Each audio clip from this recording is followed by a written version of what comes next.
wabarakatuh. Alhamdulillah, alhamdulillah hamdan katsira thayyiban mubarakan fih, mubarakan alaih kama yuhibbu rabbuna wa yarda wa usalli wa usallim ala nabiyina al-karim Muhammadin wa ala alihi wa ashabihi wa man tabi'ahum bi ihsanin ila yaumiddin. Saudara-saudaraku, kaum muslimin dan kaum muslimat rahimani wa rahimakumullah, alhamdulillah. Di antara nikmat yang sangat besar yang Allah anugerahkan kepada hamba-hambanya ketika Allah masih memberikan kepada kita kemudahan untuk belajar, memberikan kemudahan kepada kita untuk menuntut ilmu, karena ya tidak ada sesuatu yang paling bermanfaat aktivitas yang dilakukan oleh seseorang di muka bumi ini kecuali belajarnya dia tentang agamanya. Rasulullah Shallallahu Alaihi Wasallam menyebutkan dalam hadisnya, "Ad-dunya mal'unah wa mal'una wa ma fiha illa dzikrullah aliman aw muta'alliman."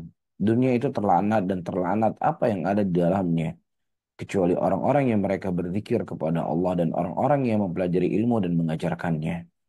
Ya, ketika sebagian manusia mereka tersibukkan dengan hal yang tidak penting, ya terkadang mereka menghalalkan ya kehormatan seseorang demi hanya untuk perkara dunia, maka ada segelintir dari manusia yang sangat sedikit ya mereka mengambil sebagian dari waktu yang Allah Subhanahu wa taala berikan kepada mereka untuk belajar dan menuntut ilmu agama.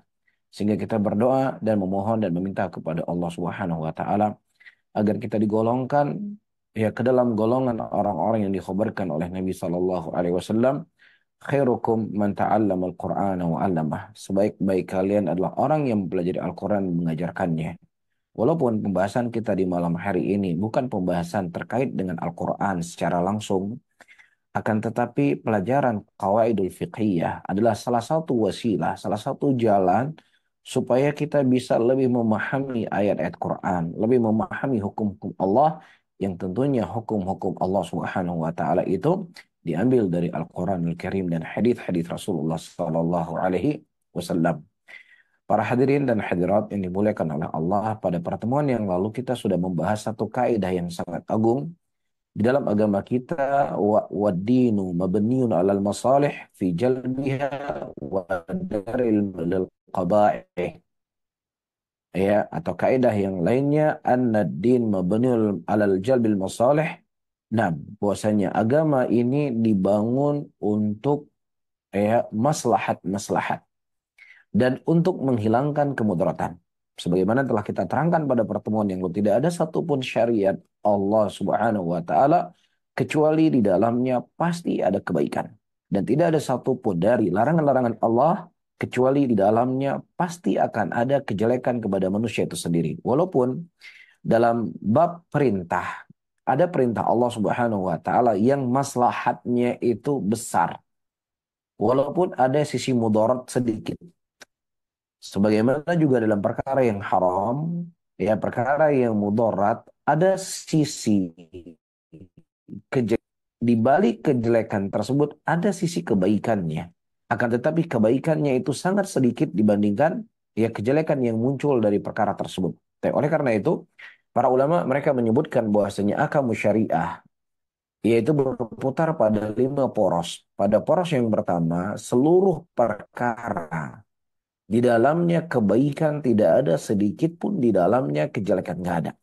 Ya, apa seluruhnya itu kebaikan, tidak ada kejelekan sedikit pun di dalamnya, adalah tauhid kepada Allah Subhanahu wa taala. Iya.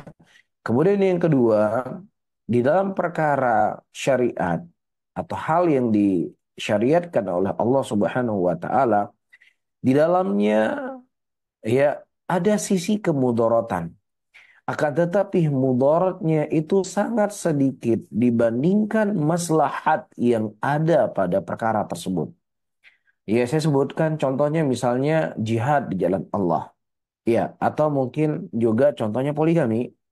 Ya, di mana Allah Subhanahu wa taala menyebutkan sebuah ayat di dalam Al-Qur'an, kutiba alaikumul qital wa huwa kurhul lakum. Iya, diwajibkan kepada kalian berperang di jalan Allah Subhanahu wa taala dalam keadaan jihad itu merupakan sesuatu yang kalian tidak senangi. Ini tabiat kembali kepada manusia. Manusia tidak ingin nyawanya hilang, manusia tidak ingin hartanya hancur, manusia tidak ingin capek, manusia tidak ingin lelah. Ya, ada sesuatu mudarat yang terjadi kepada manusia, akan tetapi maslahatnya itu jauh lebih besar daripada mudarat yang dimunculkan. Taib. Kemudian yang ketiga, teman-teman semuanya, para hadirin dan hadirat yang dimuliakan oleh Allah, ya, perkara yang dilarang oleh Allah Subhanahu wa taala seluruhnya di situ kemudaratan. Tidak ada sedikit pun di dalamnya kebaikan. A sampai Z, min wa ila, semuanya adalah kejelekan. Gak ada kebaikan di situ sama sekali. Apa contohnya? Contohnya adalah syirik kepada Allah Subhanahu wa taala. Syirkun billah. Iya, tidak ada dari ujung sampai ke ujung yang lainnya. Ada kebaikan sedikit pun dari kesyirikan kepada Allah. Sebagaimana dalam perkara tauhid kita sebutkan tadi, tidak ada sedikit pun kejelekannya. Seluruh dalam tauhid kebaikan, dan sebaliknya dalam masalah syirik, seluruhnya dari dalamnya adalah kejelekan. Kemudian yang keempat, teman-teman semuanya, sesuatu yang Allah Subhanahu wa taala haramkan kepada kita, terkadang ada sisi baiknya. Ada sisi manfaatnya kepada manusia. Namun manfaat yang didatangkan dari perkara tersebut jauh lebih besar. Ya, dampak jeleknya kepada manusia itu sendiri. Maka dengan kaidah ini, apa saja itu menunjukkan haram perkara tersebut. Misalnya rokok atau narkoba. Ada sisi positifnya. Ya, kita tidak mengingkari pada rokok itu ada sisi positifnya. Akan tetapi positif yang ada pada rokok itu tidak sebanding kemudaratan yang ada pada rokok itu sendiri. Baik. Nah, perkara yang kelima adalah sesuatu yang maslahat dan mafsadahnya itu di tengah-tengah. Bisa 50-50%. Maka disinilah seorang mujtahid beristihad apakah itu perkara yang dibolehkan ataukah perkara yang tidak dibolehkan. Ya, itu dalam pandangan mujtahidun. Bukan kembali kepada asal syariat. Karena asal syariat itu semuanya sudah jelas. Yang halal sudah jelas, yang haram sudah jelas. Innal halala bainun wa innal harama bainun. Sesuatu yang halal itu sudah jelas, dan sesuatu yang haram itu juga sudah jelas. Nah, yang tidak jelasnya adalah pandangan seseorang kepada sebuah permasalahan. Taib. Sehingga dari hal yang saya sebutkan tadi, teman-teman semuanya, ya, ketika ada perkara yang di situ ada kemudaratan kepada manusia, maka perlu ditimbang. Kemudaratannya itu lebih banyak atau kemudaratannya itu lebih sedikit. Saya sebutkan contoh yang lainnya supaya lebih jelas. Misalnya mobil. Ada nggak kemudaratan yang dimunculkan dari mobil? Ada kemudaratan, polusi udara. Ya, bisa saja terjadi kecelakaan lalu lintas.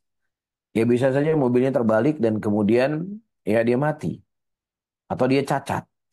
Nah, apakah dengan serta-merta kita katakan bahwasanya pakai mobil, naik mobil, beli mobil itu menjadi haram karena ada sisi mudaratnya? Maka kita menjawab kembali kepada kaidah yang kita sebutkan tadi.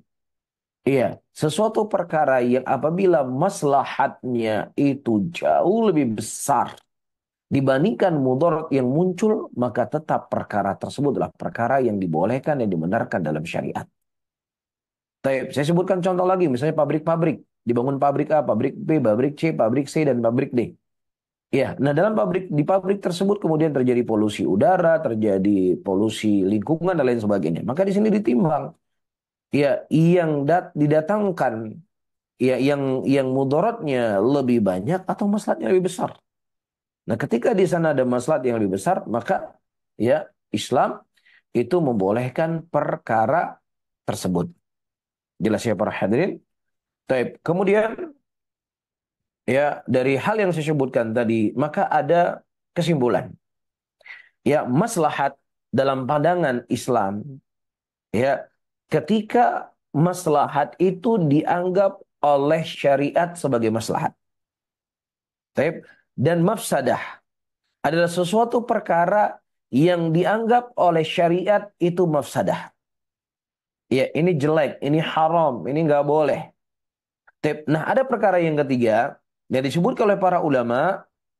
Iya, di mana seorang mujtahid yang dia berijtihad, yang kemudian dia membuat sebuah kesimpulan bahwasanya ini maslahat atau ini mafsadah, yang tidak datang dalil penyebutannya ini maslahat dan juga tidak datang dalil penyebutannya ini mudarat.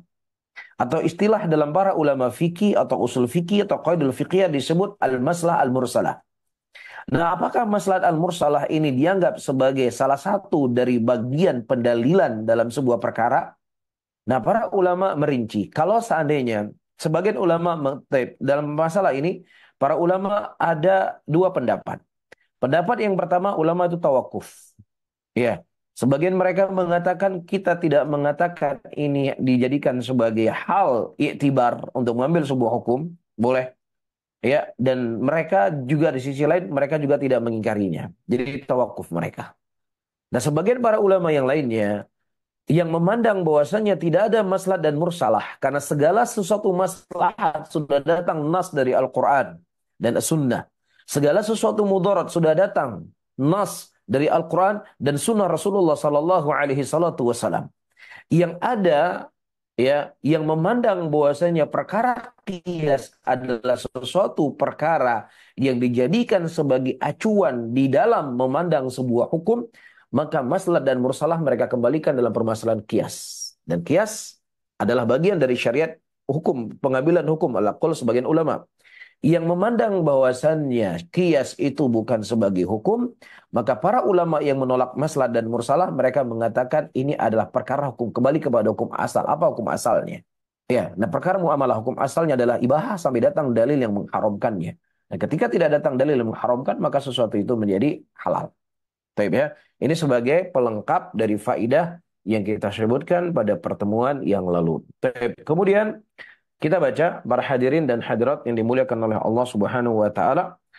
Taib, pada poin yang kedua seingat saya ya, fa in tazaham adadul masalihi yuqaddamul a'la minal masalihi wa didduhu tazahumul mafasidi yurtakabul adna minal mafasidi. Nah, ketika tazaham ya, apa itu tazaham? Tazaham disebutkan di sini oleh Syekh ya Utsaimin hafizahullahu taala. Nam imtina fi'li ihdal maslahatain illa bitarkil ukhra. Ya terhalanginya seseorang melakukan ya satu di antara dua maslahat kecuali dia harus meninggalkan satunya. Dihadapkan kepada kita dua maslahat. Diperhadapkan kepada kita dua maslahat. Taib. Dan kita tidak bisa mengumpulkan sekaligus dua maslahat tadi. Kecuali kita harus memilih satu di antara dua atau tiga atau empat. Taib. Nah, ya, ketika diperhadapkan kepada kita ini maslahat, ini maslahat, ini maslahat, ini maslahat, dua atau lebih. Ada empat maslahat di sini atau tiga maslahat atau dua maslahat. Maka kita memilih yang paling besar maslahatnya, yang paling besar manfaatnya. Nah, para ulama di dalam permasalahan ini, para hadirin dan hadirat yang dimuliakan oleh Allah, mereka berkata bahwa tazaham al-masalih itu tidaklah kosong dari kecuali dari tiga kondisi. Yang pertama, kita diperhadapkan dua maslahat yang dua-duanya wajib. Yang kedua, kita diperhadapkan dua maslahat yang satunya wajib dan yang kedua adalah perkara yang mandub atau sunnah. Hal yang ketiga, kita diperhadapkan dua perkara atau lebih yang semuanya itu adalah perkara ya mandubah atau perkara yang disunahkan. Saya ulangi kembali. Ketika terjadi tazahum masalih, ya diperhadapkan kepada kita dua maslahat atau tiga maslahat yang kita tidak bisa memilih kedua-duanya kecuali satu dan meninggalkan satunya, maka ada tiga kondisi di sini. Yang pertama diperhadapkan kepada kita dua maslahat yang dua-duanya wajib. Yang kedua diperhadapkan kepada kita dua maslahat yang satunya wajib dan yang satunya sunnah. Dan yang ketiga diperhadapkan kepada kita maslahat, dua maslahat atau lebih yang semuanya adalah perkara sunnah. Nah, mana yang harus kita pilih? Baik. Nah, pada poin yang pertama, Para hadirin dan hadirat yang dimuliakan oleh Allah Subhanahu wa taala, ketika kita diperhadapkan dua perkara yang wajib. Taib, kita diperhadapkan kepada dua perkara yang wajib. Taib, maka kedepankanlah wajib yang waktunya itu sempit ya dibandingkan waktu yang sifatnya lebih luas. Ya, ini perkara wajib, ini perkara wajib. Nah, perkara wajib ini waktunya sudah mau selesai. Adapun perkara wajib ini, ya para hadirin dan hadirat yang dimuliakan oleh Allah, waktunya masih lapang. Taib. Di antara hal yang dicontohkan, misalnya ada air, ada air, kita bisa menggunakan air untuk berwudu. Kita bisa menggunakan air untuk berwudu. Nah, kalau seandainya kita mengambil wudu, maka kemungkinan besar waktu sholat itu sudah pergi, hilang waktu sholatnya. Nah, di sini mereka para ulama mengedepankan untuk kita langsung sholat tanpa berwudu, karena dalam keadaan darurat. Kita tidak bisa mengumpulkan dua maslahat tadi, karena waktunya sudah sempit. Iya, atau juga teman-teman semuanya yang tinggal di kota besar, yang kemudian salah memprediksi perjalanan, akhirnya macet parah, ya, dari waktu asar dia keluar dari kantornya atau dari tempat kerjanya, ya, dan prediksinya dia ini saya bisa sampai ke rumah maghrib. Qadarullah macet parah, ya, macet parah. Taib. Nah, dia sekarang kalau mau berhenti mobil, dia tidak akan bisa berhenti karena orang ada di belakangnya. Atau dia harus belok ke kiri juga tidak ada kesempatan tuh dia belok ke kiri. Nah, sementara waktu sholat itu sudah mau selesai. Waktu sholat sudah mau selesai. Taib. Nah, sholat itu adalah wajib baginya. Dan berdiri dalam sholat adalah sebuah kewajiban. Ya, berdiri dalam sholat adalah sebuah kewajiban. Nah, mana yang harus dia kedepankan? Apakah dia menunggu sampai waktunya habis dan dia bisa berdiri dalam sholatnya sampai ke rumahnya? Atau dia sholat bagaimana bisanya dia sholat? Maka di sini, ketika di sini dia tidak bisa mengumpulkan dua maslahat dan dua-duanya adalah sebuah kewajiban, maka dia harus mengedepankan ya waktunya paling sempit. Apa waktunya paling sempit di sini? Sholat. Waktu sholat kan habis. Maka Anda harus kedepankan. Taib. Dan di sana farak dan cabang dari masalah ini, ketika diperhadapkan kepada kita dua kewajiban, maka kita harus melihat ini wajib yang sifatnya aini atau wajib yang sifatnya kifai. Taib. Wajib yang sifatnya aini atau wajib yang sifatnya al-kifai. Taib. Dan yang ketiga, di sana sebagian para ulama mereka juga membahas, ini cabangnya sangat banyak pembahasan seperti ini. Yang satu kewajiban maslahatnya kembali kepada dirinya sendiri. Dan yang kedua, kewajiban yang maslahatnya itu kembali kepada banyak orang. Iya. Nah, ketika dia tidak bisa mengumpulkan dua perkara tadi, maka dalam kondisi seperti ini, maslahat yang wajib yang itu kembali kepada banyak manusia, itu lebih dikedepankan daripada maslahat kewajiban yang itu kembali kepada sifatnya pribadinya sendiri. Bisa difahami ya? Taib.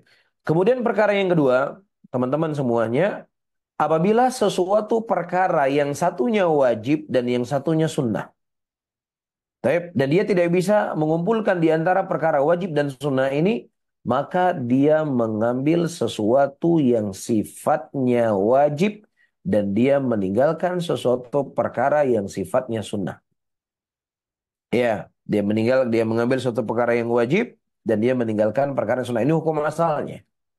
Tapi walaupun sebagian para ulama mereka juga menyebutkan dalam bab ini kalau seandainya perkara yang wajib itu waktunya masih luas, sementara perkara yang sifatnya mustahab ya itu apa waktunya sempit, misalnya dia masuk ke masjid, banyak orang yang salat fardu kifayah. Ya, salat maksud saya salat jenazah. Banyak orang melakukan salat jenazah. Berarti ketika sudah ada orang yang melakukan salat jenazah, runtuhlah baginya untuk melakukan salat jenazah. Kan seperti itu. Maka hukumnya sudah tidak wajib bagi dirinya. Tapi karena sebagian orang telah menegakkan. Nah, sementara kalau dia salat wajib dulu, maka dia telah menghabiskan waktunya. Maksudnya, kalau dia salat wajib dulu, salat jenazah sudah pergi orang, dia selesai dia salat wajib, Ya, assalamualaikum, waalaikumsalam, waalaikumsalam, assalamualaikum. Sementara orang udah pergi, nah sementara ya waktu sholat wajibnya masih panjang. Maka dalam kondisi seperti ini dia sholat dulu, sholat apa? Jenazah dan kemudian baru sholat wajib. Taib. Dan juga teman-teman semuanya, ya ketika kita masuk ke dalam masjid, ketika kita masuk ke dalam masjid, taib, muazin sedang mengumandangkan adzan hari Jumat.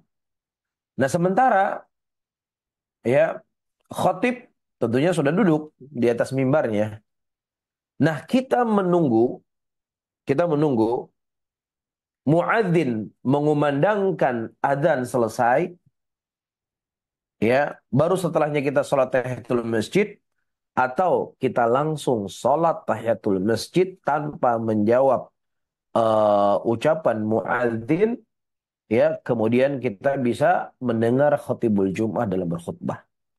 Nah ini terjadi tazahum di sini. Ya terjadi satu hal yang harus kita pilih dan kita tidak bisa mengumpulkan dua hal. Menjawab muadzin hukumnya sunnah. Tapi mendengar khutbah Jumat hukumnya wajib. Maka apa harus kita kedepankan? Yang harus kita kedepankan adalah kita langsung sholat tahiyatul masjid, ya sehingga kita tidak punya kesempatan untuk menjawab muadzin mengumandangkan adzan, akan tetapi kita setelahnya melakukan kewajiban yaitu mendengar khotib dalam apa khotib berkhutbah. Jelas teman-teman semuanya ya. Taib. Kecuali dalam satu hal. Disebutkan oleh para ulama dalam satu hal, ketika sebuah ibadah itu adalah mengikuti ibadah yang wajib. Ketika perkara sunnah itu mengikuti perkara yang wajib, maka boleh di sini seseorang mengedepankan sunnah, baru setelahnya dia melakukan kewajiban, walaupun perkara wajib itu sudah habis waktunya. Iya, dan ini dicontohkan sebagaimana Rasulullah Shallallahu Alaihi Wasallam beliau pulang dari perang pada dalam sebuah peperangan pada waktu itu, dan Nabi Shallallahu Alaihi Wasallam ya sampai karena capeknya, lelahnya beliau, terlambat beliau bangun tidurnya, terlambat beliau bangun tidur dalam perjalanan. Kemudian Nabi Shallallahu Alaihi Wasallam berpindah tempat beliau tadi tidur, beliau berpindah tempat. Dan pada waktu itu Nabi kita Shallallahu Alaihi Wasallam sholat sunnah fajar 2 rakaat dan kemudian baru beliau sholat subuh berjamaah. Taib. Nah, salat sunnah fajar itu hukumnya sunnah. Dan sholat subuh sudah habis waktunya itu hukumnya wajib. Ya, tapi karena beliau tertidur, maka dalam kondisi seperti ini maka pada waktu itu Nabi Shallallahu Alaihi Wasallam beliau melakukan sholat sunnah fajar, baru setelahnya beliau setelahnya melakukan kewajiban untuk sholat subuh. Maka dalam kondisi seperti ini sebagian para ulama mereka mengatakan ini hal yang dikecualikan kapan perkara sunnah itu dikedepankan dari perkara yang wajib. Kemudian yang ketiga, teman-teman semuanya, ya diperhadapkan kepadanya mandubatani, dua hal yang disunahkan. Ya, dua hal yang disunahkan. Dan dia tidak bisa mengumpulkan mana di antara dua hal yang disunahkan itu kecuali dia harus mengambil satu di antara keduanya. Maka seseorang melihat mana yang lebih maslahat untuk dirinya. Ya, mana yang lebih bermanfaat untuk dirinya. Dan bermanfaat untuk keluarganya. Misalnya seseorang, dia menikah hukumnya sunnah, belum wajib. Dia masih mampu untuk menahan syahwatnya. Dan dia juga merasa aman daripada terjatuhnya dari zina, dia aman dari hal yang seperti itu, dan inilah adalah hal yang disunahkan kondisi dia menikah. Dan begitu juga belajar. Belajar yang dia pelajari adalah ilmu-ilmu, bukan sebuah ilmu kewajiban-kewajiban, tapi untuk menyempurnakan kewajiban daripada ilmu dia tadi. Ya, maka dalam kondisi seperti ini dia melihat mana yang lebih masalah untuk dirinya, mana yang lebih aslah untuk dirinya, mana yang lebih besar manfaat untuk dirinya. Apakah dia mendalami dulu ilmu sesaat sampai dia bersabar dan kemudian baru dia menikah? Tapi kalau seandainya seseorang dia sudah selesai belajar hal yang wajib untuk dirinya dan dia tinggal mempelajari perkara-perkara yang sifatnya sunnah, perkara-perkara yang sifatnya adalah penyempurnaan. Dan kalau seandainya dia tidak menikah akan terjatuh dalam zina, maka dia terjatuh dalam perkara yang diharamkan oleh Allah dan menghindarkan sebuah perkara yang haram tentunya lebih dikedepankan daripada untuk mengambil maslahat. Bisa difahami teman-teman semuanya. Nah, kira-kira teman-teman semuanya, kira-kira ya dari hal yang kita sebutkan tadi, pemilu ya itu adalah untuk mengambil dua maslahat yang lebih besar maslahatnya, atau bab pemilu masuk dalam kaidah diperhadapkan dulu kepada kita kedua kemudaratan. dan kita tidak bisa menghindar daripada dua kemudaratan tersebut, maka kita ambil yang paling rendah dari kemudaratan tadi. Jelas ya? Sepengetahuan yang saya ketahui dari fatwanya para ulama, itu kembali kepada bab yang kedua. Diperhadapkan kepada kita dua kemudaratan. Dan kita harus memilih dua di antara kemudaratan tersebut, kalau tidak akan memunculkan kemudaratan yang lebih besar. Maka disinilah kita memilih kemudaratan yang paling sedikit. Jadi jangan dibalik kaidahnya. Jangan dibalik, ini adalah ada maslahat A dan maslahat B. Mana maslahat yang lebih besar untuk kita dan lain sebagainya. Tidak. Ini kembali kepada bab kemudaratan. Dan yang namanya kemudaratan para hadirin dan hadirat yang dimuliakan oleh Allah, ya harus dibedakan reaksinya kita, sikapnya kita ketika kita berbicara maslahat. Paham maksud saya ya? Jadi pemilu, saya tegaskan kembali sebagaimana yang saya pahami dari fatwa para ulama, itu mengambil kemudaratan. Nah, ketika dia mengambil kemudaratan, dia sedang tidak mengambil maslahat. Iya, nah ketika dia sedang mengambil kemudaratan, seharusnya reaksinya dia tidak seperti reaksi ketika dia memilih dua maslahat yang lebih besar di antara yang besar. Paham? Mudah-mudahan difahami apa yang saya maksudkan. Baik. Kemudian para hadirin dan hadirat yang dimuliakan oleh Allah Subhanahu wa taala, kita lanjutkan. Di sini kata Syekh, wa amma tazaham al-mafasid, ya, adapun ya tazahumul atau tazahumul mafasid, ya, fal imtina tarki ihdal mafsadatain illa bi fi'lil ukhra. Di mana seseorang tidak bisa meninggalkan satu di antara mafsadah atau tiga mafsadah atau empat mafsadah kecuali dia harus mengambil satu di antara kemudaratan tersebut. Ya, dia memilih yang paling kecil sisi mudaratnya. Ya, dia memilih yang paling kecil mudaratnya. Misalnya hal yang dicontohkan oleh para ulama, seseorang ketika dia punya kain, kainnya itu kecil sekali kainnya. Nah, sementara dia punya dua dua hal yang harus dia tutupi, kemaluannya ataukah duburnya. Nah, mana yang harus dia tutup? Dia menutupi kain tersebut atau dia tutup duburnya? Nah, sebagian para ulama di sini mengatakan bahwasanya dia menutupi duburnya. Ya, karena kalau dubur, ya itu memang harus penutup. Sulit tuh dia tutup dengan hal yang lainnya. Tapi kalau kemaluan dia bisa menutup dengan tangannya. Jelas ya? Dan ini sebagai contoh saja teman-teman semuanya. Wala sebenarnya ya banyak contoh-contoh yang lain di sana, dan yang paling terpenting ketika kita mempelajari kitab ini, kita paham akan kaidahnya. Nah, ketika kita paham akan kaidahnya, bukan berarti saya dan kita semuanya sudah boleh berijtihad. Tidak. Ijtihad itu punya syarat-syarat tertentu. Setidaknya kita memahami, faham bagaimana para ulama meracik sebuah hukum yang kemudian mereka mengeluarkan hukum seperti ini. Jelas ya? Taib. Nah, kata Syekh di sini, "Nam fa idza tazahhamatil masalih yuqaddimu a'laha wa idza tazahhamat mafasid yurtakabu adnaha." Nah, ketika terjadi kepada kita maslahat yang diperhadapkan dan kita tidak bisa mengumpulkan seluruh maslahat tersebut kecuali satu, maka kita memilih yang paling tinggi maslahatnya. Taib, dan itu semuanya sudah kita jelaskan tadi. Begitu juga ketika diperhadapkan kepada kita mafsadah, mafsadah, mafsadah, dan mafsadah. Ya, maka yurtakabu adnaha. Maka di antara kita ya memilih yang paling ringan dari sisi mafsadahnya tadi. Ya, harus memilih yang paling rendahnya. Wa darajatil uluwi wa dunuwi tu'rafu min qibali syara' manadhar ila halil abdi. Nah, bagaimana derajat bahwasanya ini tertinggi, ini yang rendah? Bagaimana kita mengetahuinya? Diketahui dari sisi syarak. Sebagaimana kaidah yang kita sebutkan tadi. Perkara yang wajib lebih dikedepankan dari perkara sunnah. Iya, fardul kifayain lebih diwajibkan daripada fardul kifayah. Iya, maslahat yang sifatnya kepada banyak orang lebih dikedepankan daripada maslahat yang kembali kepada satu orang. Jelas ya? Taib. Kemudian ma'an nadhari ila halil abdi. Dan juga perlu kita lihat dari sisi keadaan hamba tadi. Iya, ketika perkara itu dua-duanya sunnah seperti kita sebutkan tadi, si A bisa saja dia lebih baik menikah daripada dia melanjutkan menuntut ilmu. Tapi buat si B bisa saja dia lebih baik menuntut ilmu daripada dia menikah. Bisa saja itu terjadi pada si A. Maka ini perlu dilihat dari sisi orangnya. Baik, selain kita meninjau dari sisi syariat, mana yang lebih cocok kepada dia, juga kita melihat dari sisi timbangan atau kondisi manusia itu sendiri.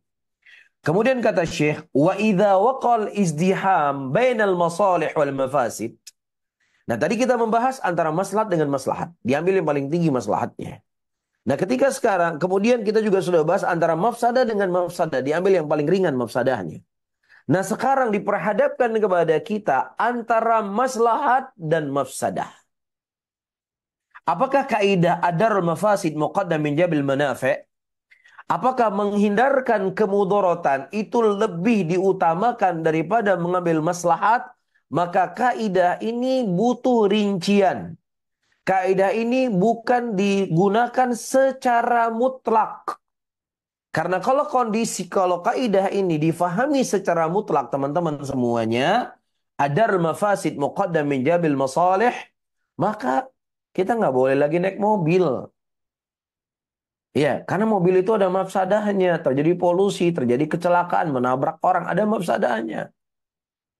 Ya, berarti kapan ada mafsadah, maka mafsadah harus lebih dihindari daripada kita mengambil maslahat. Ya, tidak demikian kaidahnya. Tapi kaidahnya, kaidah dipakai adar mafasid muqaddam min jalbil manafi', menghindarkan kemudaratan lebih diutamakan daripada kita mengambil maslahat ketika mudaratnya itu lebih besar. Ketika antara maslahat dan mudarat itu seimbang. Tapi kalau seandainya mudaratnya itu sedikit, sementara maslahatnya itu besar, maka tidak dipakai kaidah darul mafasid muqaddam min jalbil manafi'. Menghindarkan kemudaratan itu lebih diutamakan daripada mengambil maslahat. Tidak digunakan kaidah ini. Sebagaimana disebutkan oleh Syekh di sini, oleh Syekh Shalih Al-Utsaimin, hafizahullahu taala, wa idza waqal izdihamu bainal masalih wal mafasid.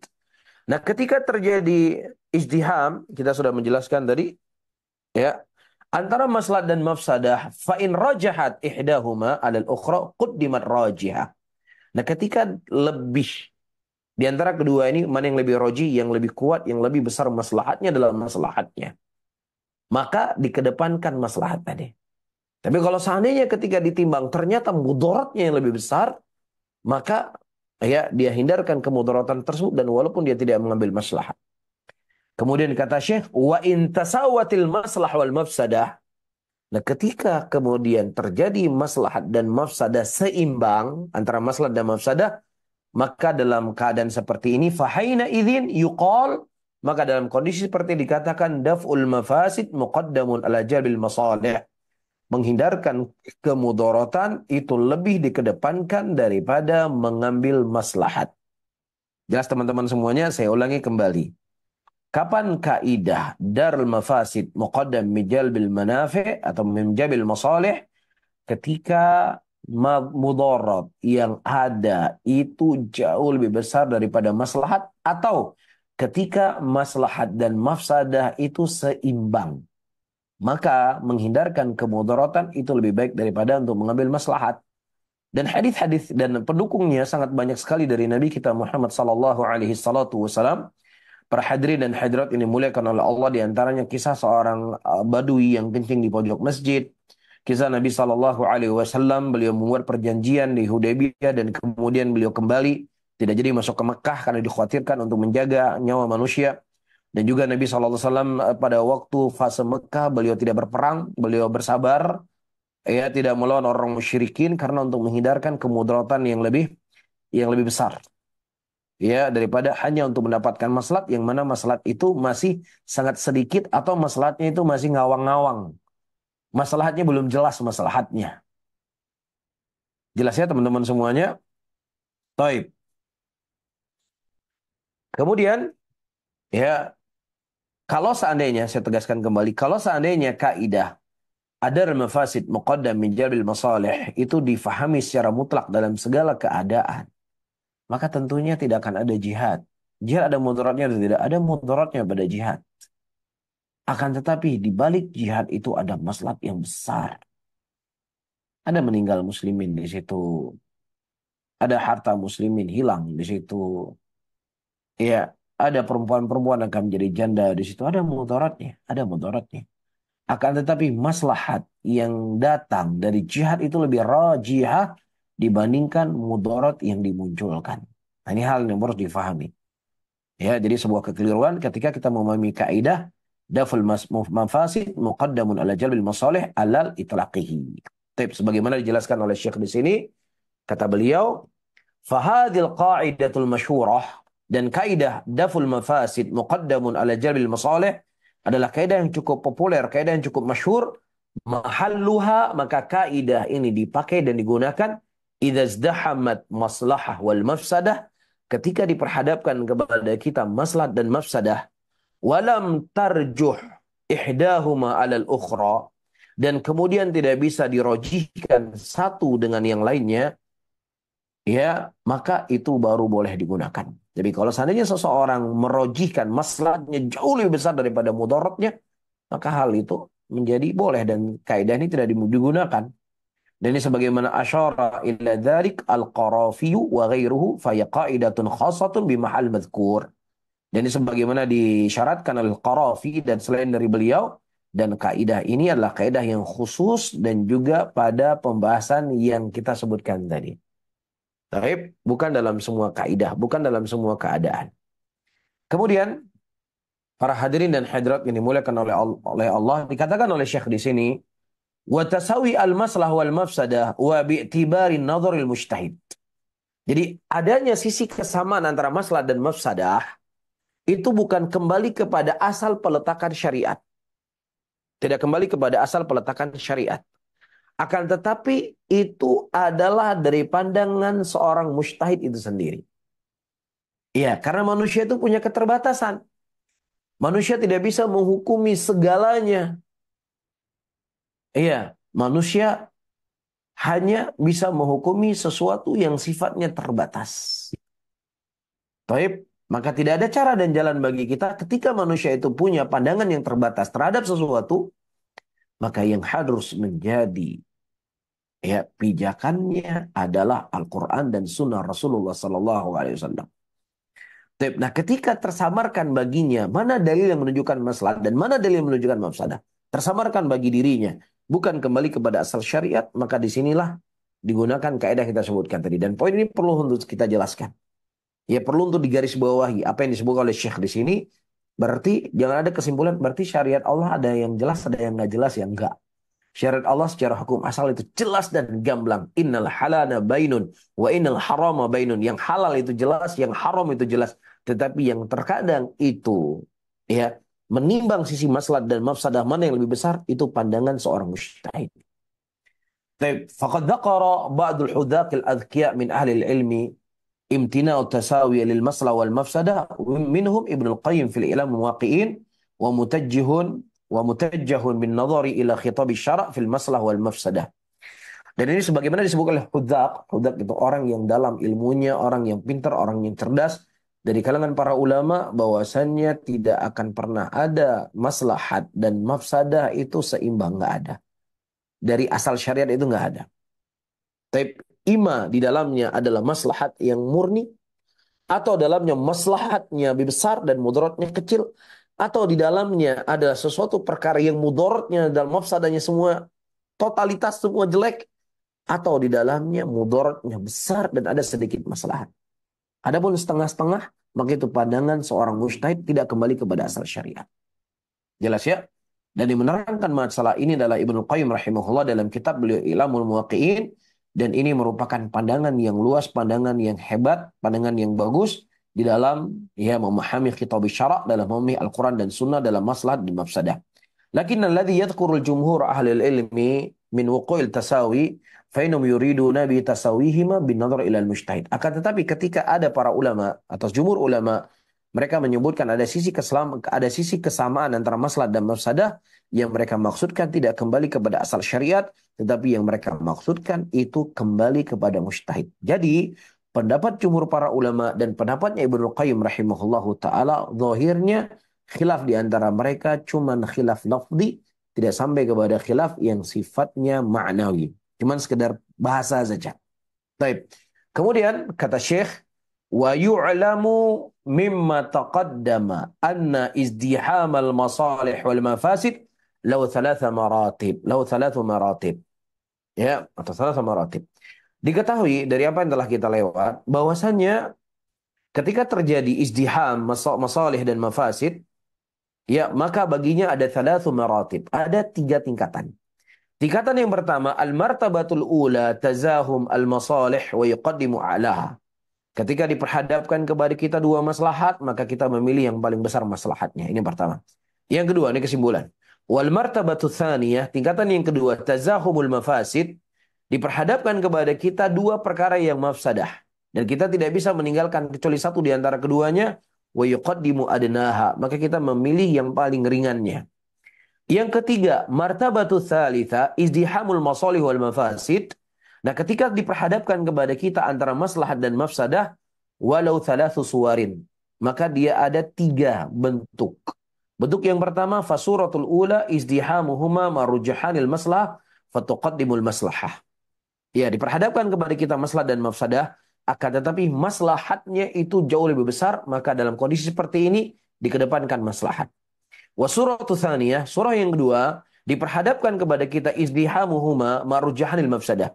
Diperhadapkan kepada kita maslahat dan mafsadah, dan ternyata mudaratnya, mafsadahnya itu lebih besar, maka di sini kita lebih mengedepankan untuk apa? Menghindarkan ke mafsadah tadi. Wasuratu tsalitsah tasawihima.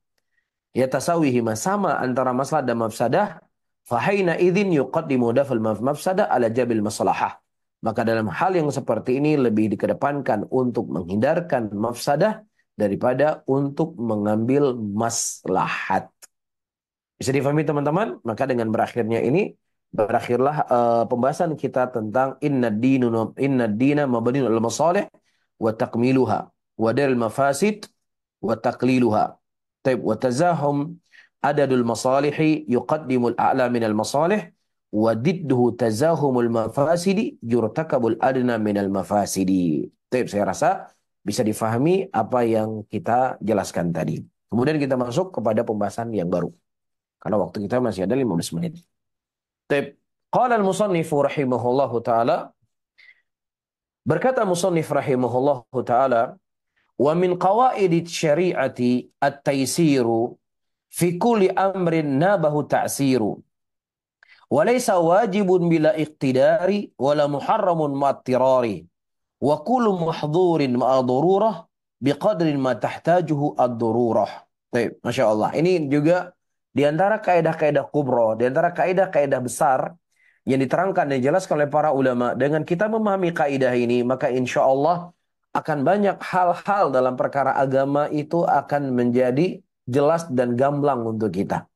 Akan terbuka wawasan kita. Dan saya tegaskan kembali, bukan berarti tamat dari kitab ini kita akan menjadi seorang mujtahid, tapi setidaknya ini sudah menjadi bekal untuk kita. Ya, terjadi syubhat, tersebarnya keburukan, dibungkus dengan ini, dibungkus dengan itu. Setidaknya kita sudah punya kaidah yang itu kita pegang untuk pribadinya kita. Oh ini begini, oh ini begini, oh ini begini. Oh ulama berkata demikian, oh karena begini, oh karena begini. Taib, karena memang tujuan daripada seseorang menuntut ilmu sebagaimana yang telah dijelaskan oleh Syekh di awal kitab ini adalah untuk menyelamatkan kita dari syubhat, menyelamatkan kita dari kesesatan. Taib. Nah, Syekh rahimahullahu taala mengatakan, wa min qaidati wa min qawaid syariah, dan daripada kaidah syariat inilah taisir. Ya, syariat yang Allah Subhanahu wa taala syariatkan kepada kita. Iya, perkara yang Allah wajibkan kepada kita, perkara yang Allah haramkan kepada kita, itu adalah sesuatu yang sifatnya mudah. Ya, itu sesuatu yang sifatnya mudah.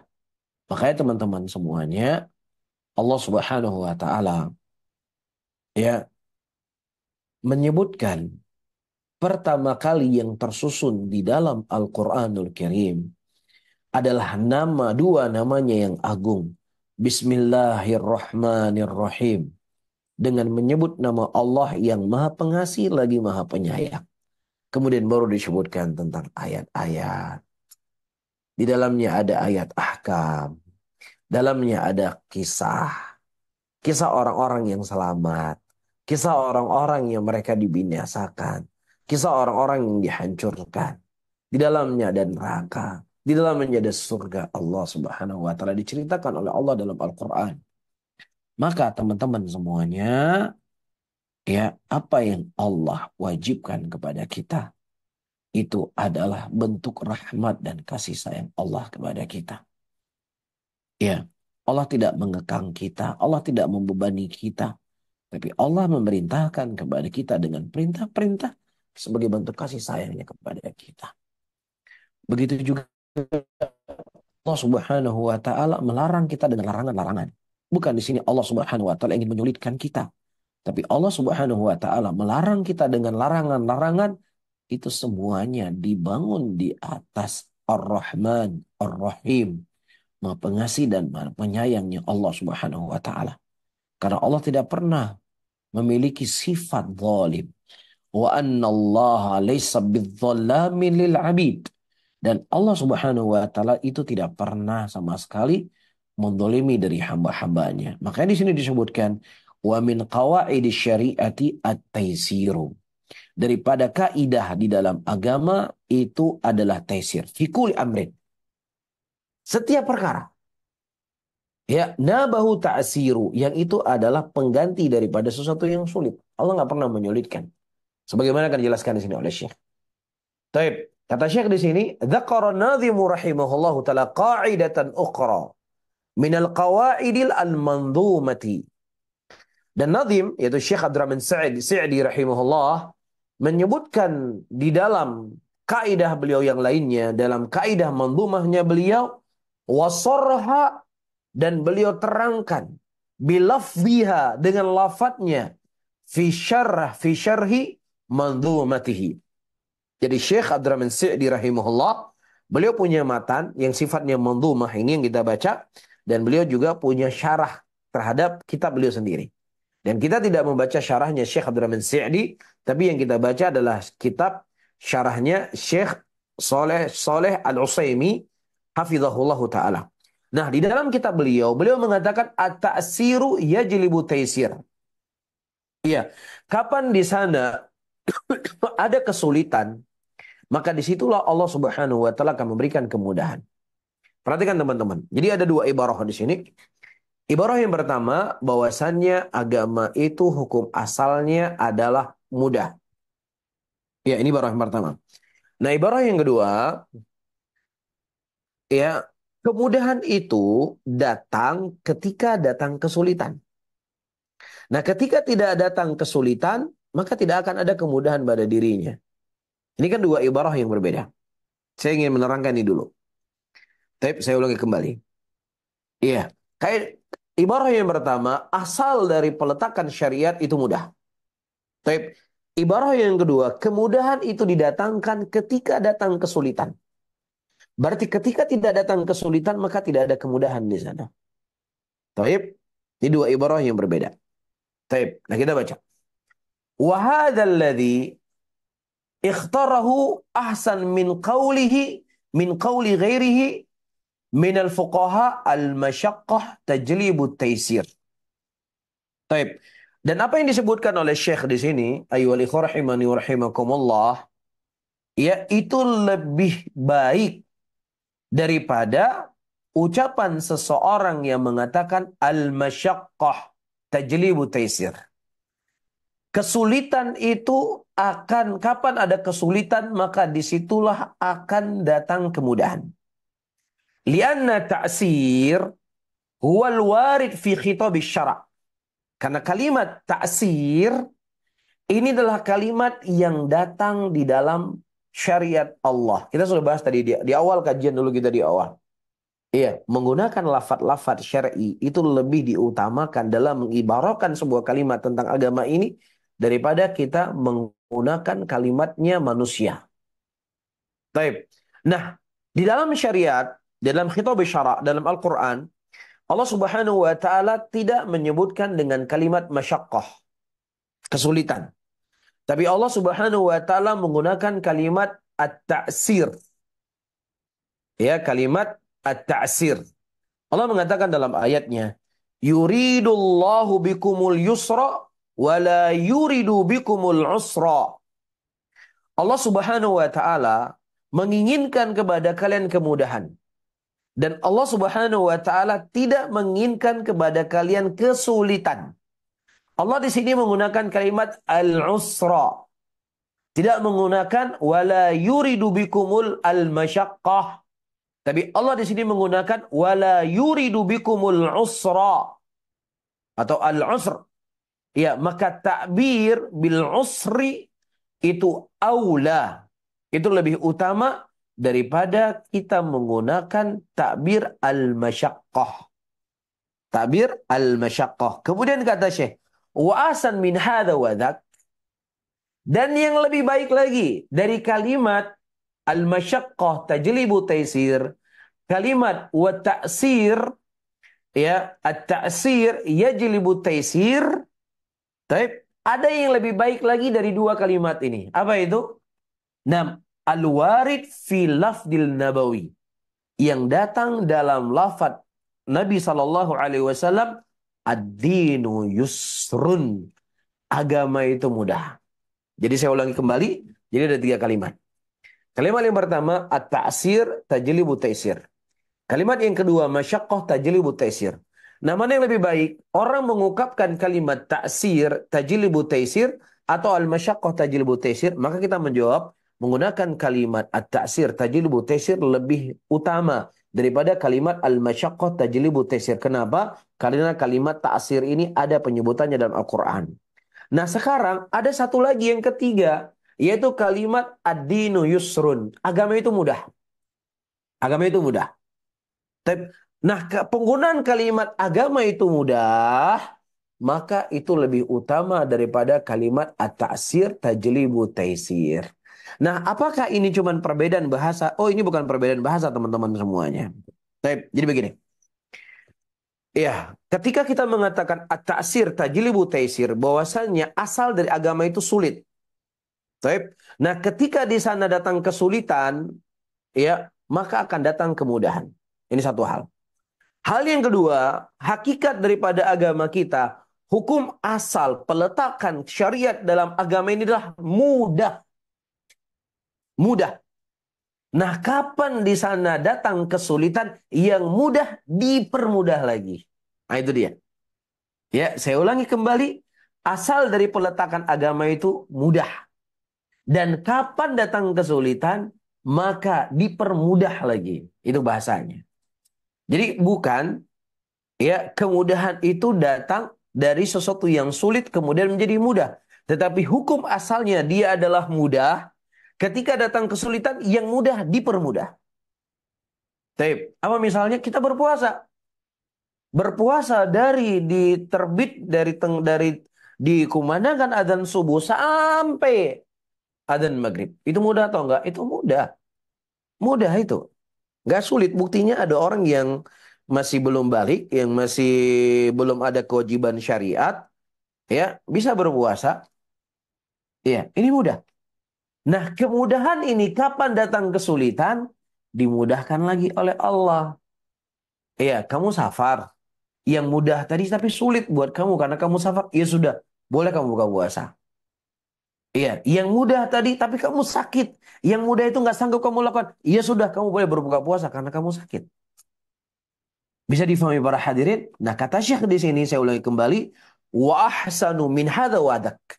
Dan kalimat, ya, ad-dinu yusrun itu lebih baik daripada ini dan itu. Maksudnya ini adalah taksir, tajlibu taysir wal masyaqqah tajlibu at-taysir. Karena apa? Telah datang warid dari Nabi sallallahu alaihi wasallam. Thabata fi hadza fi sahih al-Bukhari min hadits Abi Hurairah radhiyallahu ta'ala anhu.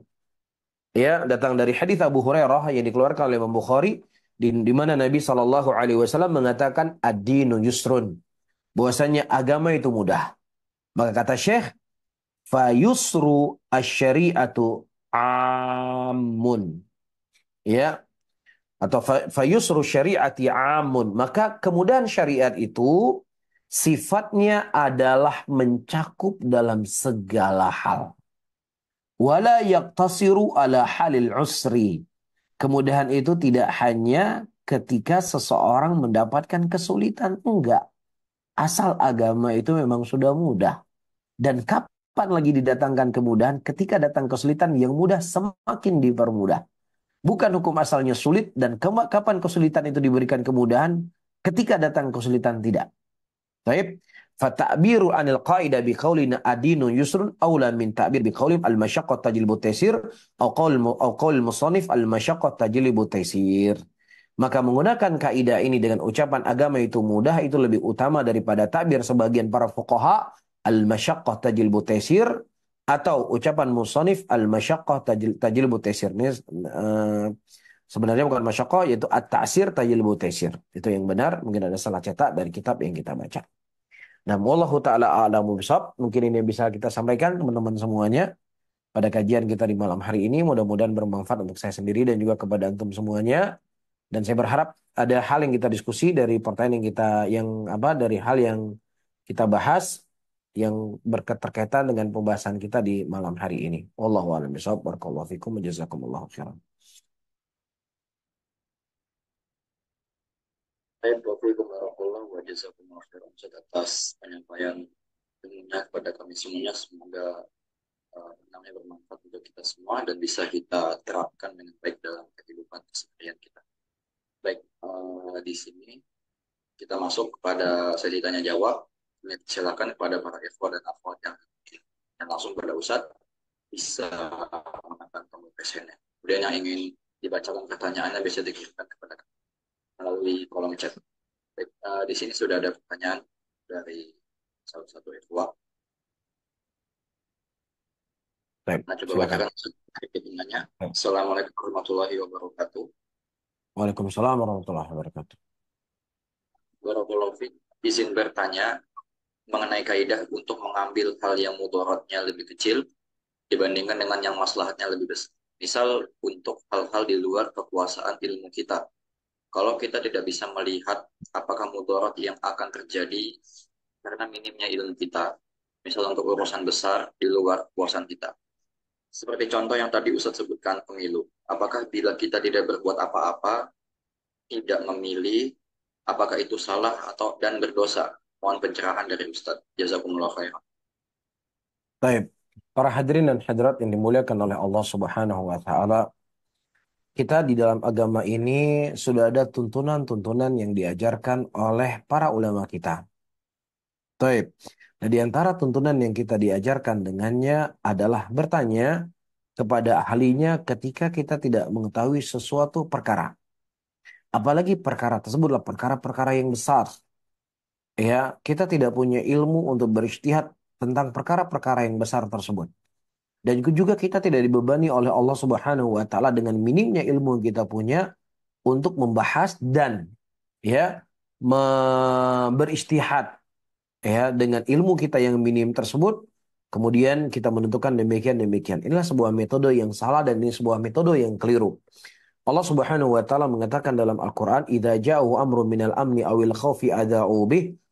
Ya, kalau seandainya datang kepada mereka perkara keamanan atau perkara ketakutan, dan kalau seandainya mereka tidak langsung menyebarkannya, tetapi mereka kembalikan kepada para ulama, maka niscaya para ulama mereka akan menentukan sesuatu itu pada tempatnya masing-masing. Mereka akan beristimbat.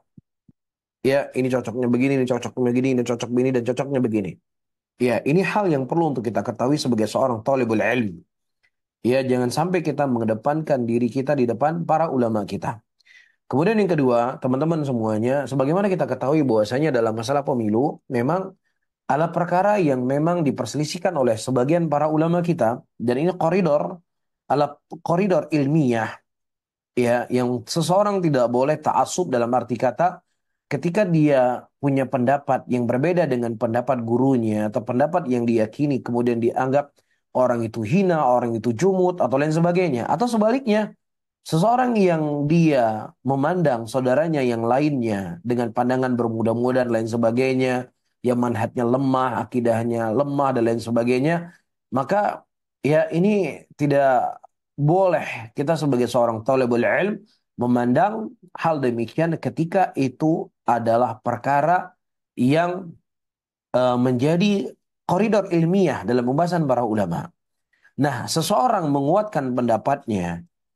Iya, dia merojihkan pendapat yang diyakini. Dan kemudian dia menganggap pendapat lemah orang lain, tidak ada masalah. Asalkan jangan sampai dia punya pandangan-pandangan yang seperti saya sebutkan tadi. Nah, para ulama yang memaparkan tentang haramnya pemilu sebagian mereka, ya mereka berdalilkan dengan sekian banyak ayat-ayat di dalam Al-Quranul Karim. Di antaranya dalam sistem demokrasi dan sistem pemilu, dalam sistem demokrasi, ya suara yang terbanyak, ya itulah suara yang menjadi pemenang. Ya, atau yang menurut mereka suara rakyat adalah suara Tuhan, itu menurutnya mereka. Maka tentunya ini kalau kita melihat Al-Quran bertolak belakang dengan ayat Al-Quran itu sendiri. Allah Subhanahu wa taala mengatakan wa in tuti aktsar man fil ardi yudilluka an sabilillah. Kalau seandainya engkau mentaati kebanyakan manusia yang ada di muka bumi ini, maka niscaya ya mereka akan menyesatkanmu dari jalan Allah Subhanahu wa taala. Maka ya kita tidak akan mendengar ya ada orang-orang ketika dia berkampanye dia akan mengatakan kalau seandainya saya jadi ini, maka saya akan memerangi kesyirikan. Saya akan memerangi kebidahan. Saya akan memerangi dari riba. Saya akan memerangi ikhtilat. Saya akan memerangi minuman keras. Saya akan memerangi musik. Saya akan memerangi dan itu. Kira-kira orang seperti ini ada yang memilih atau tidak? Tidak akan ada orang yang memilih. Tidak akan ada orang yang memilih.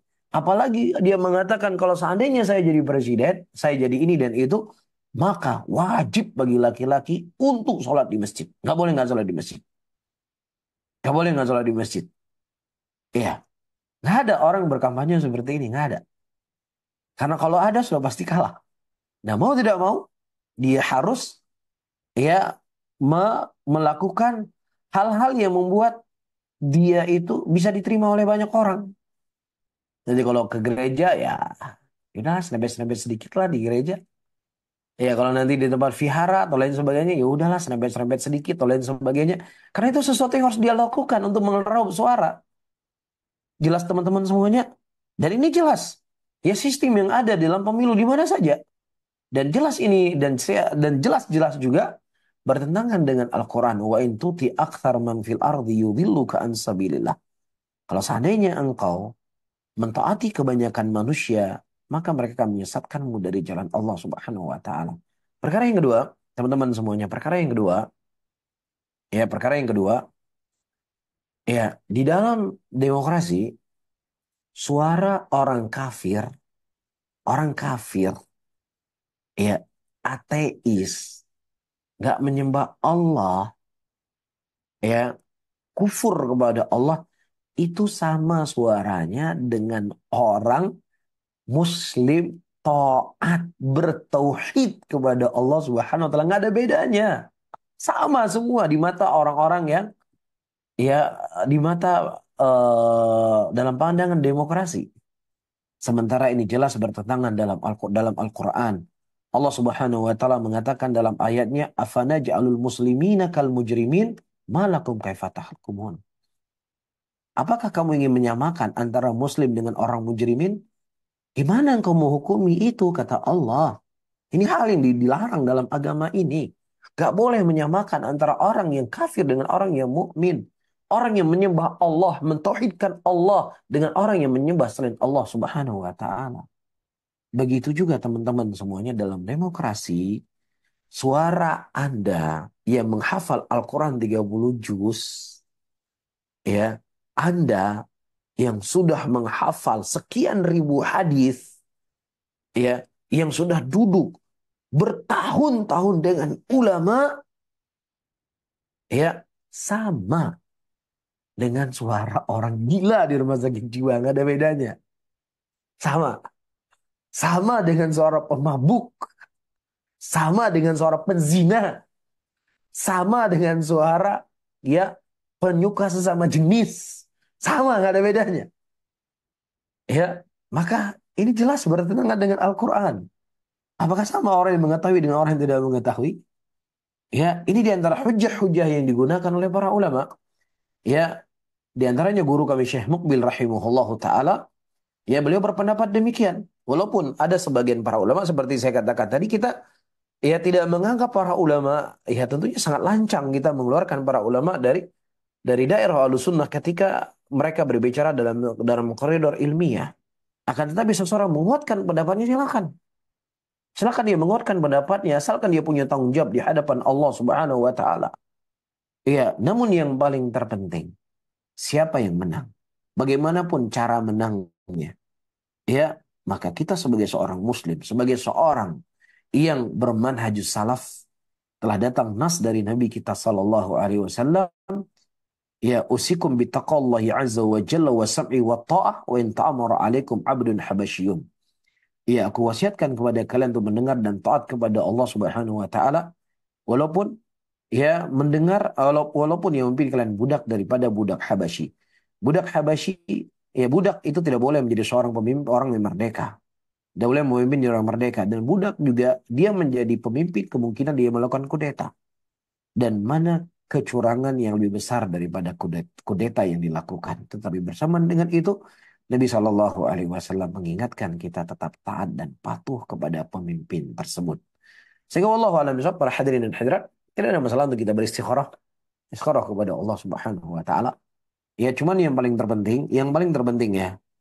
Ya, yang paling terpenting, saya ulangi kembali, yang paling terpenting, jangan sampai Anda sebagai seorang salafi, jangan sampai Anda sebagai seorang sunni, jangan sampai Anda sebagai seorang thalibul ilm, ya, menganggap kalau ini menang, paslon ini yang menang, maka akan jaya Islam itu, akan jaya sunnah tersebut, akan jaya tauhid. Ya, maka saya katakan, para hadirin dan hadirat, bagaimana sebuah hal yang itu perkara yang ulama yang mengatakan mengambil dorot yang paling kecil, dan sebagian ulama mengatakan itu hal yang terlarang, haram dalam agama, akan menguatkan Islam, akan menguatkan manhajus salaf, akan menguatkan sunnah. Dari mana ini semuanya? Sunnah itu akan jaya dengan Al-Quran dan sunnah Rasulullah Sallallahu Alaihi Wasallam. Muslimin akan kuat ketika mereka kembali kepada agama Allah. Rasulullah mengatakan, "Idza tabayatum bil'inah wa akhadtum adnabal baqar wa raditum bizara wa taraktumul jihad." Kalau kalian melakukan jual beli dengan cara riba dan kemudian kalian sibuk dengan ekor-ekor sapi kalian dan sibuk dengan perkebunan kalian dan kalian meninggalkan jihad di jalan Allah, Allah akan berikan kepada kalian kehinaan. Dan kehinaan itu gak akan dicabut oleh Allah sampai kalian semua kembali kepada agama Allah. Kembali mempelajari Al-Quran, kembali mempelajari sunnah, dan mempraktekkan dalam kehidupan kalian. Meninggalkan riba. Ya, nah sekarang, politik yang mana yang mereka mengaung-ngaungkan untuk membasmi riba? Mana? Ya, jadi Anda jangan berlebih-lebihan. Anda jangan lebay.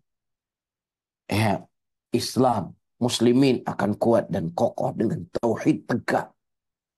Allah mengatakan perubahan akan terjadi dengan tauhid. Allah katakan dalam Al-Quran, wa'adallahu alladhina amanu minkum wa amilus salihat la yastakhlifannahum fil ardi kama istakhlafal ladhina min qablihim. Allah telah berjanji kepada orang beriman dan beramal soleh. Ya, akan diberikan kepada mereka kepemimpinan sebagaimana orang-orang terdahulu diberikan kepada mereka kepemimpinan. Allah akan kuatkan agama yang mereka ridhoi dan Allah akan berikan kepada mereka keamanan diganti dengan ketakutan. Kapan itu?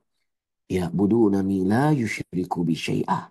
Dengan mereka menyembah hanya kepadaku, kata Allah, dan tidak menyekutukan aku dengan sesuatu apapun. Dan saya ingin bertanya kepada antum semuanya, mana di antara politik yang isi politiknya adalah mengajak manusia beribadah hanya kepada Allah, menjauhi segala bentuk-bentuk kesyirikan? Tunjukkan kepada saya.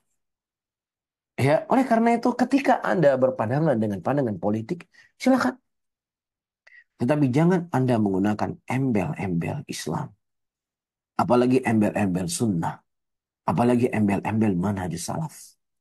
Ya, kita khawatir ini akan lebih besar pertanggungjawaban kita di hadapan Allah Subhanahu wa taala. Wallahu a'lam. Barakallahu fikum.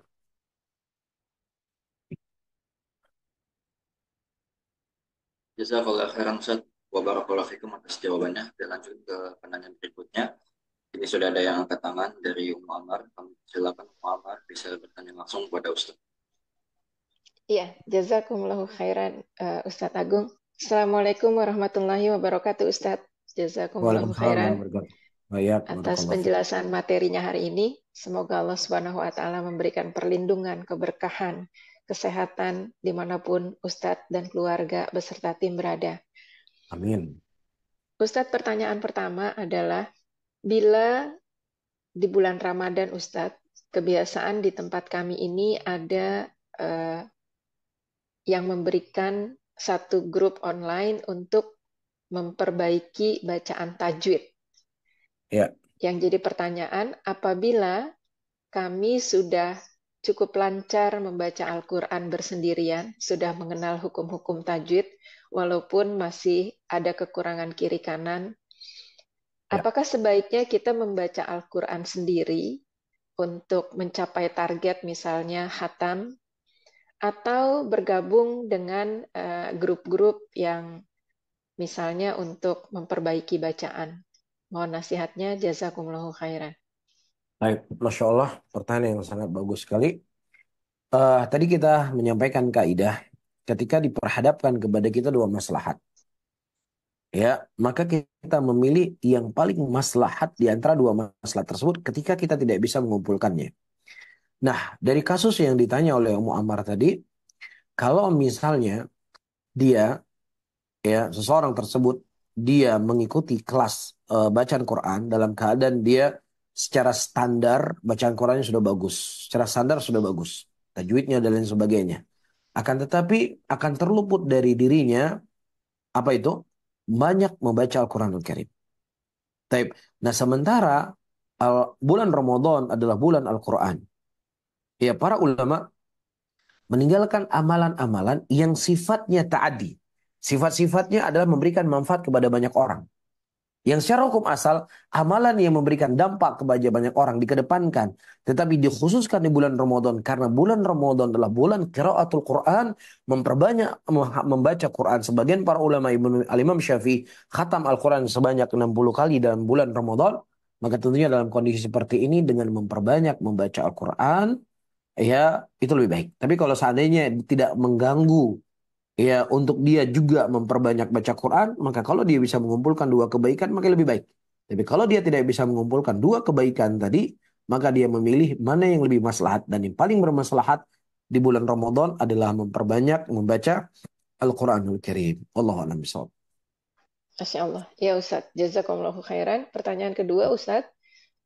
Nah. Assalamualaikum warahmatullahi wabarakatuh. Ustadz, apabila kita mempunyai zakat mal yang kira-kira jumlahnya bisa untuk membeli satu motor misalnya, atau membeli satu gerobak usaha, apakah sebaiknya kita memberi kepada satu orang tersebut bila satu orang tersebut sebenarnya dia kepala keluarga yang menjadi tanggungan dia ada istri dan anak-anak, juga orang tua, ataukah kita berikan kepada orang lain atau mustahik yang lain, tapi dibagi-bagi? Bagaimana nasihat Ustadz atas kondisi yang seperti ini? Jazakumullahu khairan. Baik, para hadirin dan hadirat, pertanyaan juga sangat bagus sekali sesuai dengan hal yang kita sampaikan tadi. Nah, di sini ya, memberikan zakat kepada satu orang itu maslahat. Dan memberikan zakat kepada banyak orang itu juga maslahat. Ya, kedua-duanya adalah maslahat.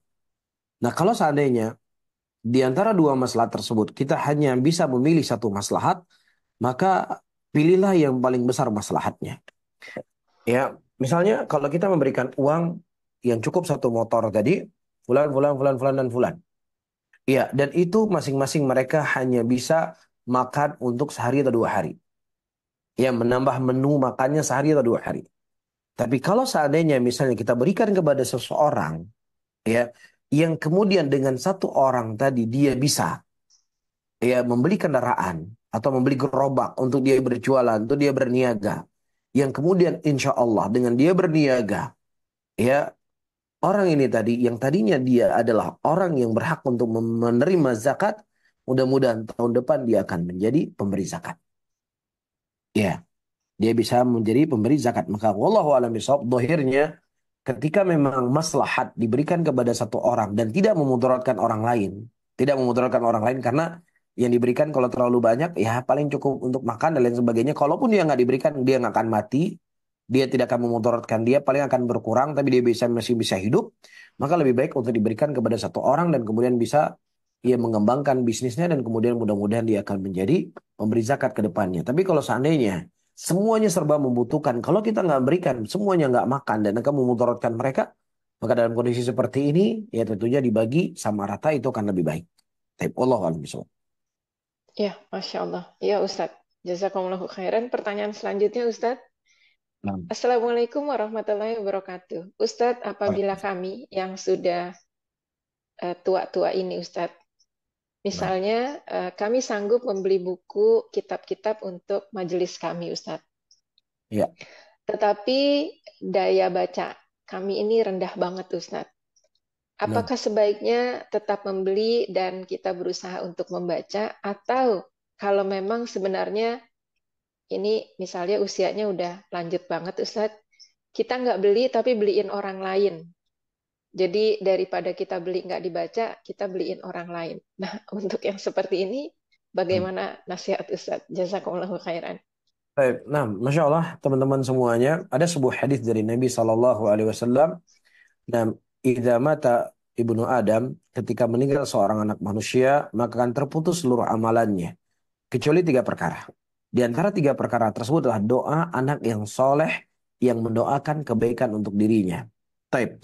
Nah, di sini para ulama ketika mensyarah hadis ini tidak berlaku hanya kepada anak kandung.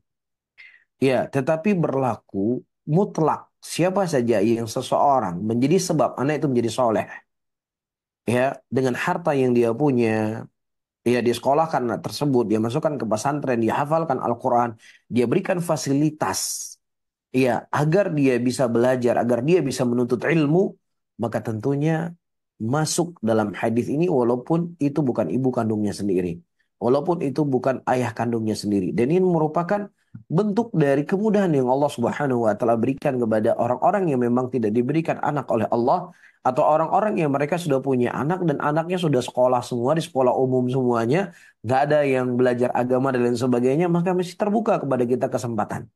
Nah, di antara tentunya kesempatan yang dibutuhkan oleh para penuntut ilmu adalah ya adanya kitab untuk mereka bisa membaca, mereka menelaah, mereka bisa melanjutkan belajarnya mereka. Ya, kita membeli kitab, maslahatnya ada. Kita bisa simpan buku tersebut, kapan kita baca, kita baca. Ya, tetapi ketika yang membaca adalah seorang thalibul ilm, ya, dan manfaatnya itu jauh akan lebih besar, maka insya Allah ya kita akan mendapatkan pahala yang terus akan mengalir kepada kita karena harta yang kita keluarkan menjadi sebab orang itu menjadi anak yang soleh dan kemudian dia menyebarkan ilmu di tengah-tengah umat manusia, maka insya Allah pahalanya juga akan mengalir kepada kita. Wallahu a'lam bishawab. Masya Allah Ustadz. Jazakumullahu khairan. Pertanyaan terakhir boleh Ustadz? Nah, silakan. Bung Amal. Ya. Assalamualaikum warahmatullahi wabarakatuh. Ustadz, Waalaikumsalam. apabila di bulan Ramadan ini biasanya ada berbuka puasa bersama. Ya, Ketika kita punya rezeki untuk berinfak, apakah bagaimana nasihat Ustadz juga?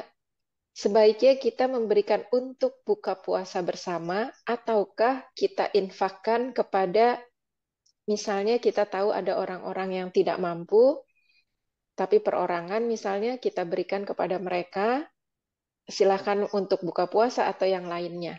Apakah yang lebih baik Ustadz di bulan Ramadan ini? Dan apakah yang dimaksud dalam hadis ini berbuka puasa yang dapat pahala itu hanya di bulan Ramadan, atau bisa juga orang yang berbuka puasa misalnya Senin Kamis atau puasa Nabi Daud? Mohon nasihatnya Ustadz, jazakumullahu khair. baik. Masya Allah. Tapi pertama perlu kita ketahui hadis Rasulullah Sallallahu Alaihi Wasallam yang beliau menyebutkan bahwasanya orang yang memberikan makanan kepada orang yang berbuka puasa maka dia akan mendapatkan pahala orang yang berpuasa tersebut.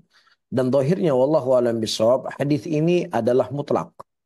Nah, sebuah nas itu difahami kepada kemutlakannya sampai datang sesuatu yang mengkaitkannya. Dan sepengetahuan yang saya ketahui tidak datang sesuatu yang mengkaitkan bahwasanya berpuasa itu adalah hanya puasa bulan Ramadan. Ya, nah kalau seandainya tidak ada yang mengkaitkan, yang dimaksudkan adalah puasa bulan Ramadan, maka kapan saja seseorang memberikan makanan kepada orang yang berbuka puasa, maka niscaya dia akan mendapatkan pahala orang yang berbuka puasa tadi. Ini pertama. Kemudian yang kedua, ya mana yang lebih utama bagi kita, memberikan makanan kepada orang yang berbuka puasa, ya atau memberikan bantuan kepada orang miskin, ya yang terkadang bisa saja untuk dia berbuka puasa ataukah untuk kebutuhan dia yang lainnya. Nah, bersedekah di bulan Ramadan adalah hal yang baik, hal yang mulia. Nabi kita Muhammad sallallahu alaihi wasallam disebutkan beliau adalah seorang laki-laki yang dermawan dan kedermawanannya beliau itu semakin bertambah di bulan Ramadan.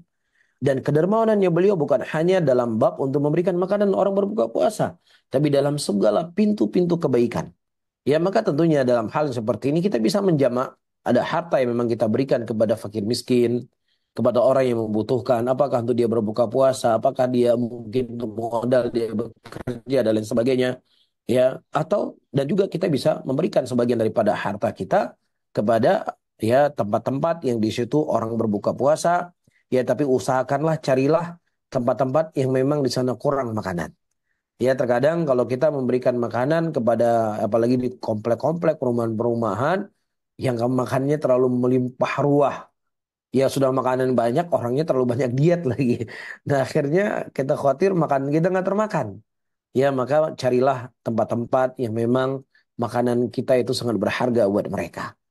Ya ada makanan-makanan buat kita itu biasa, tapi ada sebagian saudara-saudara kita makanan yang di mata kita itu biasa, tapi itu mimpinya mereka. Ya kita bisa mewujudkan mimpinya mereka dengan memberikan makanan-makanan yang mereka impikan di bulan Ramadan. Maka teman-teman semuanya doa mereka itu lebih tulus, dia doakan kebaikan untuk kita. Tapi kalau kita berikan makanan baik, kita baik, tapi kalau kita memberikan makanan kepada orang yang memang punya kelapangan rezeki itu hal yang biasa buat dia. Ya, kita ajak orang yang biasa ke restoran bintang 5 biasa buat dia. Tapi antum ajak orang yang fakir, orang yang miskin. Dia ajak mimpi pun nggak pernah makan di tempat seperti itu. Antum ajak dia makan di tempat seperti itu. Itu bahagianya luar biasa. Dia akan kenang terus-menerus. Dan doanya dia akan lebih tulus. Ya, maka dalam konteks yang lain Rasulullah mengatakan makanan yang paling jelek adalah makanan walimahan yang diundang hanya orang-orang kaya saja. Kita boleh memberikan makanan kepada siapa saja, maka carilah orang-orang yang lebih membutuhkan, di tempat-tempat yang lebih membutuhkan, yang mereka kadang buka puasa dengan air putih, berbuka puasa mungkin hanya teh yang tidak ada gulanya, tapi subhanallah ada sebagian muslimin yang baik, yang memberikan makanan-makanan, yang itu makanan mimpi buat mereka, dan kita bisa wujudkan mimpi mereka di bulan Ramadan. Barakallahu fikum. Iya Ustadz, Masya Allah, jazakumullahu khairan Ustadz. Baik, barakallahu fikum.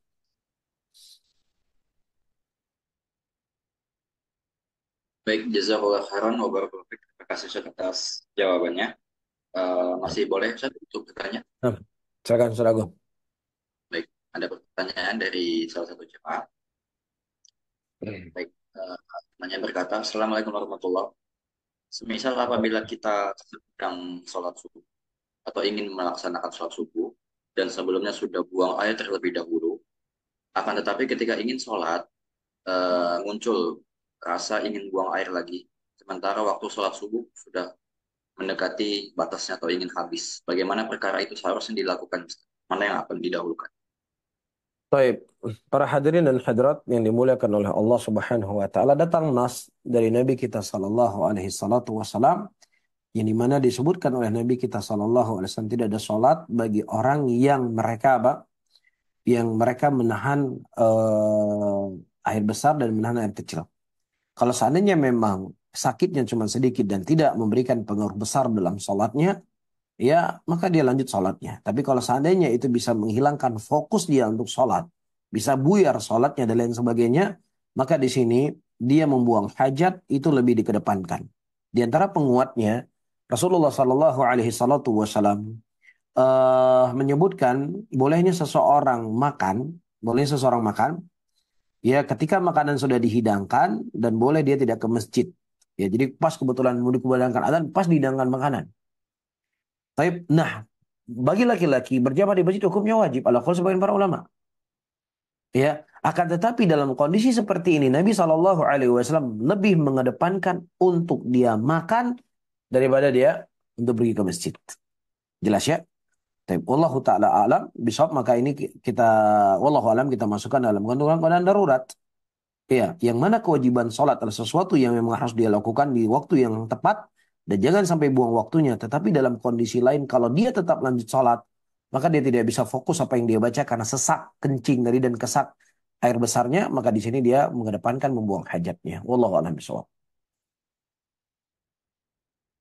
Dan sebagaimana penguat Nabi kita Muhammad SAW ketika beliau terlambat bangun sholat subuh, ya beliau pada waktu itu juga ya bahkan beliau sholat sunnah seperti yang kita sebutkan tadi, dan Nabi SAW berpindah dulu tempat tidurnya beliau karena beliau mengatakan di situ banyak jinnya, sehingga makanya orang terlambat bangun tidur karena dikencingi oleh jin. Nabi pindah dulu pada waktu itu. Nah, wallahu a'lam bishawab.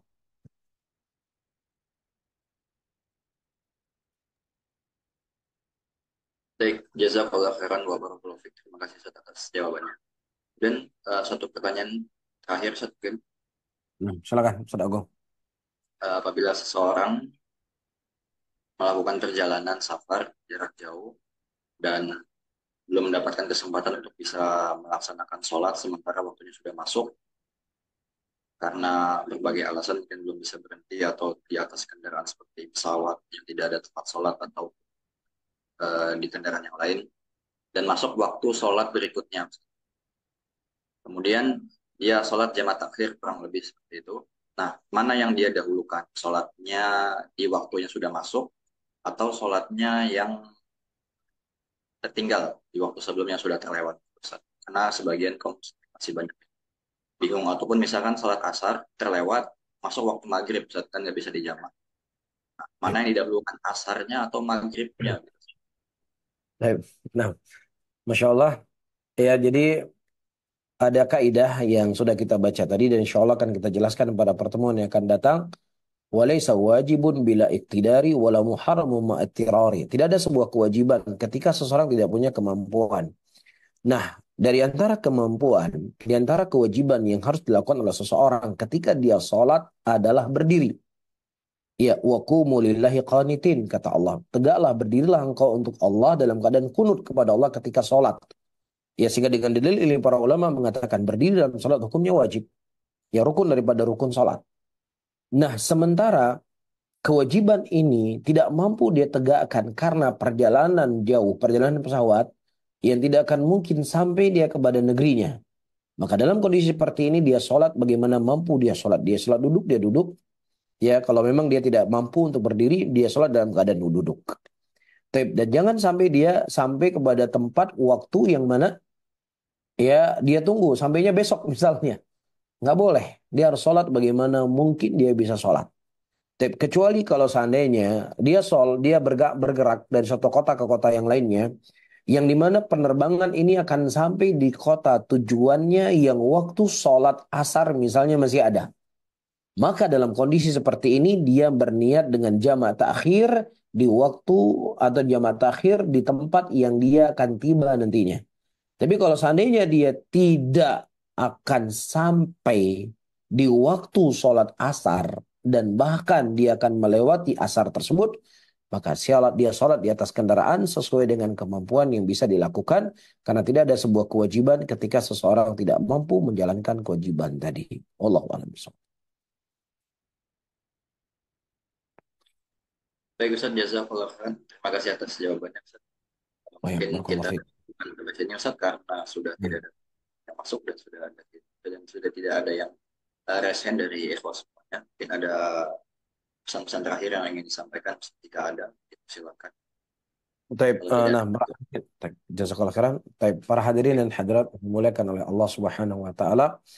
Apa yang saya sampaikan tadi, maka di sini saya perlu tegaskan kembali dan saya juga telah mengucapkan tadi agar tidak disalahfahami ucapan saya.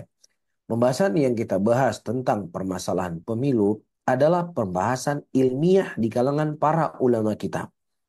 Ya, seseorang yang mereka mengambil pendapat para ulama tidak bolehnya, maka tentunya kita tidak boleh mengatakan saudara kita lemah manhajnya, lemah akidahnya, dan lain sebagainya. Atau orang yang dia berpendapat ya membolehkan dari pendapat sebagian para ulama, maka tentunya tidak benar untuk kita mengatakan saudara kita jumud, ya lulusan Yaman memang jumud, memang begini dan memang begitu. Ya maka tentunya ini bukan adab seorang dalam berselisih. Akan tetapi seseorang silakan dia menguatkan hujahnya, dia menguatkan pendapatnya, dia menguatkan argumentasinya. Akan tetapi persaudaraan itu tetap harus dijaga. Ini satu hal yang perlu untuk kita garis bawahi. Dan hal yang kedua, sepengetahuan yang kita ketahui para ulama yang membolehkan dan membenarkan ya pemilu tadi ketika di sana ada dua mudarat dan kita tidak bisa menghindar dan kemudian kita mengambil mudarat yang paling ringannya. Sehingga jangan kemudian kita bablasan, ya kita kemudian melebihi dari apa yang telah difatwakan oleh para ulama kita, sehingga kita menjadikan itu sebagai wasilah untuk tegaknya ini, tegaknya Islam, tegaknya sunnah dan lain sebagainya. Maka teman-teman semuanya ini hal yang harus kita jauhi. Karena telah menjadi keyakinan kita sebagai seorang muslim, keyakinan kita sebagai ahlussunnah, bahwasanya Islam itu akan tegak dengan Al-Quran, Islam itu akan tegak dengan sunnah Rasulullah, dan Islam itu akan tegak dengan kita kembali kepada agama Allah dan mempraktekkan agama Allah dari hadis Rasulullah Sallallahu Alaihi Wasallam yang kita sampaikan tadi. Iya, jadi silakan seseorang mengambil pendapat seorang alim, ya, tetapi ya disitulah kemudian kita juga berhenti. Jangan alimnya berhenti di titik A, kita larinya sudah ke D. Atau larinya sudah ke E, larinya sudah ke F. Ya maka kita khawatir ketika seseorang berlebihan kepada sesuatu, ya maka ini akan menjadi sebab, ya di antara sebab-sebab kita dijauhi hidayah oleh Allah Subhanahu wa taala. Wallahu a'lam bishawab, dan semoga Allah selalu memberikan taufik hidayah kepada kita, selalu membimbing kita dan selalu mengarahkan kita kepada kebaikan dan menjadikan kita orang-orang yang selalu belajar sampai kita bertemu dengan Allah Subhanahu wa taala. Amin ya rabbal alamin. Barakallahu fikum. Tapi mungkin saya tutup. Subhanallah bihamdika asyhadu an la ilaha illa anta astaghfiruka wa atubu ilaik. Jazakallah khairan, tafadhol jika ingin Baik. meninggalkan. Baik.